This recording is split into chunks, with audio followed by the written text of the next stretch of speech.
시청자 여러분 안녕하세요. 이채인 전문가입니다. 자, 최근 YC가 조정 구간을 계속해서 거치면서 많은 분들이 꽤 지치셨을 것 같습니다. 그런데 저는요, 오늘을 기점으로 반도체 섹터 분위기가 다시 전환될 가능성이 크다고 보고 있는데요. 그 이유는 내일 시장을 크게 흔들 수 있는 굵직한 일정이 하나 잡혀있기 때문입니다. 물론 아직은 이게 호재로 확정이 될지 아니면 악재로 돌아설지 단정하기는 어렵습니다. 다만 지금 시장 흐름을 보면 분위기는 일단 긍정적인 쪽으로 조금씩 기울고 있는 모습인데요.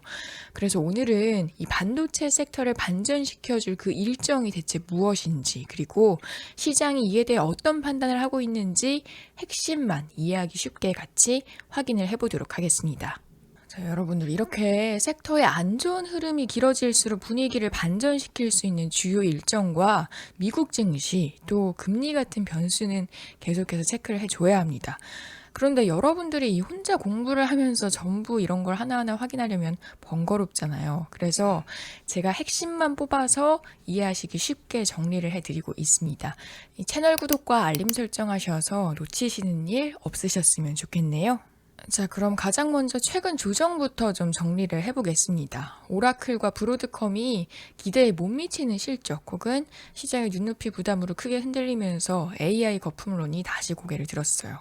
다만 이걸 끝장 악재다 이렇게 보기보다는 과열을 한번 시키고 다음 파동을 준비하는 조정으로 보는 시각이 더 맞아 보입니다. 이번 조정을 거치면서 시장은 같은 반도체 섹터라도 진짜 실적을 낼 수 있는 기업인가 이걸 훨씬 더 까다롭게 구분하기 시작을 했고요. 결국 뒤에 대기 중인 이벤트 이후에 2차 반도체 랠리에서는 실적이 뒷받침이 되고 또 상대적으로 저평가된 종목으로 수급이 더 강하게 몰릴 가능성이 큽니다. 자, 그럼 코앞에 대기하고 있는 그 이벤트가 뭐냐? 이거 한번 정리를 해드릴게요. 한국 시간으로 내일 새벽 6시 30분 전후로 마이크론 26년 1분기 재무 전망 및 실적을 발표할 예정입니다. 이렇게 한 기업의 실적 발표를 저희가 기다리는 이유는요. AI 시대 반도체에서 제일 부족한 게 결국 메모리, 특히 고성능 메모리 쪽 공급이거든요. 그래서 마이크론의 실적은 단순히 그냥 하나의 기업 성적표가 아니라 반도체 섹터 전체 온도를 재는 체온계에 가깝습니다. 최근 반도체 섹터 분위기가 워낙 안 좋았기 때문에 이런 뉴스 하나하나가 크게 반전시킬 수 있는 계기가 되겠죠. 또 지금 여기서 분위기를 더 뜨겁게 만든 뉴스도 하나 있죠. 마이크론 투자 의견을 매수로 유지를 하면서 목표 주가를 200달러에서 300달러로 상향을 했습니다. 실적 발표 직전에 이런 상향이 나온다는 건 시장이 호실적 발표와 함께 다시 한번 반도체 섹터가 강세를 보여줄 전망으로 해석이 가능한데요. 자, 그럼 이 실적 발표에서 뭘 봐야 하느냐? 이 부분도 궁금하실 텐데 어렵지 않게 정리를 해볼게요. 첫 번째는 숫자 자체, 즉 매출이랑 이익이 시장 기대를 넘는지 이걸 봐야 합니다. 기사에서는 EPS가 4.06달러를 못 넘기면 실망 매물이 나올 수 있다. 이런 경고도 있었습니다. 자, 두 번째로는 가이던스. 쉽게 말해서 다음 분기 전망을 어떻게 제시하느냐 이걸 봐야겠고요. 또 세 번째로는 메모리 업황의 체감인데 특히 AIS인 HBM이 핵심입니다. HBM은 쉽게 말해서 AI가 빨리 계산을 하려면 필요한 초고속 메모리라고 보시면 되는데요. 만약에 시장의 기대보다 살짝만 좋아도요, 반응은 생각보다 강하게 나올 수가 있습니다. 왜냐하면 최근 하락이 공포라기보다는 실망이랑 부담에서 출발했기 때문이죠. 결국 마이크론이 숫자로 자신감을 주면 반도체 섹터는 분위기를 180도 바꿀 계기가 생기게 됩니다. 자, 그럼 이제 YC가 2차 반도체 랠리에서 주가 반등 가능성이 얼마나 되냐? 이걸 또 체크를 해야겠죠. 이때 핵심은 내년에 삼성전자향 웨이퍼 테스터와 버닌 테스터 공급이 더 늘어날 가능성이 크다는 점입니다. YC 장비를 아주 쉽게 비유를 하자면 반도체가 제대로 만들어졌는지 확인하는 이 공장 안에 있는 종합 검진 장비라고 보시면 되는데요. 얇은 원판 상태에서 칩을 검사하는 게 웨이퍼 테스터고요. 이 완성된 칩을 극한 온도에서 오랫동안 돌려보면서 내구성을 확인하는 게 버닌 테스터라고 거라고 합니다. 결국 불량을 초기에 걸러내서 이 비싼 HBM이 나중에 문제를 만들지 않도록 막아주는 역할이라고 이해를 하시면 되는데요. 리포트를 기준으로 하면 YC가 올해 삼성전자 웨이퍼 검사 장비를 약 60대 공급할 예정이고요. 내년에는 70대 수준의 추가 물량이 사실상 확정된 걸로 보고 있습니다.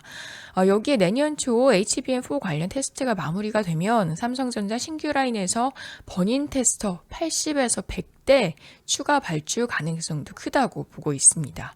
그래서 계산을 해보면 내년 삼성전자향 장비가 웨이퍼랑 버닌을 합쳐서 150대 이상까지도 열려있는 구조라는 거죠.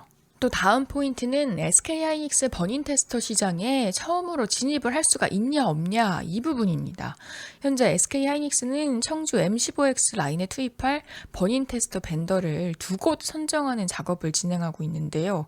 리포트에 따르면 1순위는 이미 다른 업체로 거의 정리가 된 분위기고 남은 두 번째 자리를 놓고 YC와 또 다른 업체가 경쟁을 하고 있다고 합니다.